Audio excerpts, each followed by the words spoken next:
Hey, how you doing, guys? I'm back. I wanted to talk about using Filmic Pro version 6 on my LG V30, one of my awesome Android phones. Now, I know I haven't really had a chance to use Filmic Pro that much and test all the camera settings, even the stock camera app for the LG V30 is phenomenal. It lets you go all to all manual as well. But I hadn't really had a chance. I've been so busy doing new and different things. But I did have a chance to try out the new version 6. Unfortunately, the I think I can't remember the old version before version 6 if it had the small reticule exposure circle. I mean, it usually comes up with the square version, which is for focus, and the small reticule, which is the exposure. And I'm locked on auto exposure, which is one of the new features. So normally you'll see a small circle, small square, and you can set them anywhere in the picture to set exposure and focus, which is great. But if you'll notice, I've got a video here shortly. It'll show the auto exposure going full screen, and I can't get out of it. And of course, I'm going to show you versus the auto focus, and I'm going to show you that right now, just to give an idea. And use it to give you an example here. The auto focus here, you can set it toward different areas in the picture, and then you can even go autofocus for the whole picture, I guess, and you can lock it as well. Now, you can't do that on my phone, the LG V30, and you can lock it, but that's about it, and it just does full screen. You can't do it in anywhere else in the picture, which obviously can be a problem, and I'd have to do some workarounds, perhaps. I don't know if there's got manual exposure wheels or whatever. I need to look at that as well.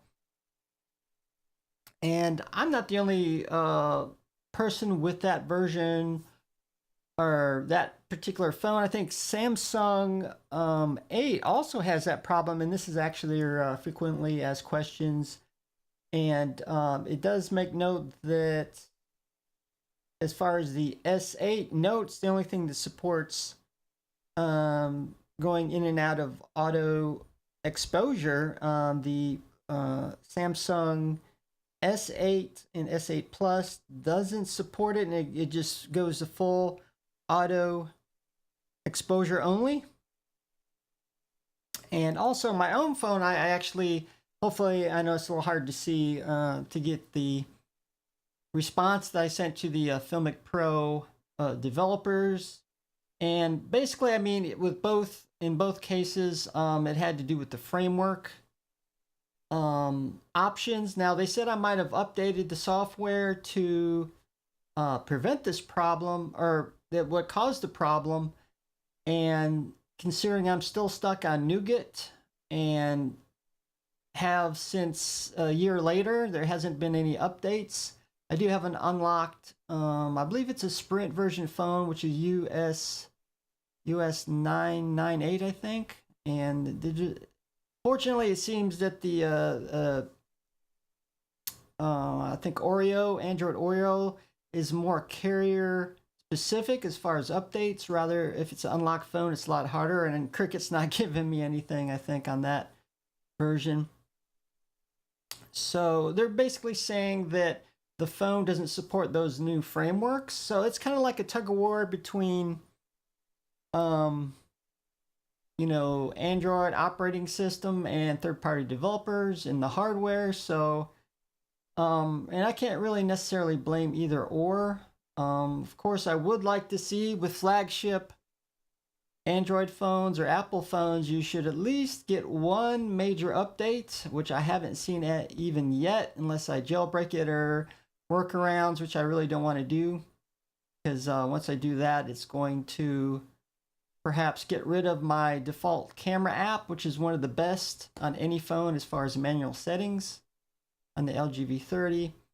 And if I try to put in stock Android Oreo, it'll probably erase that and other things. But oh well, it is what it is.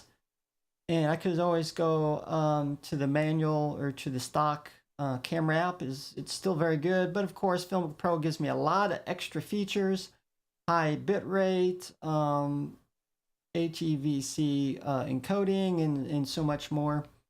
But I figure I wanted to show you some of the problems I've been having, and as with other phones, specific phones, and they're basically saying Filmic Pro that the makers of the phone or Android or whatever are going to have to fix a problem for the frameworks.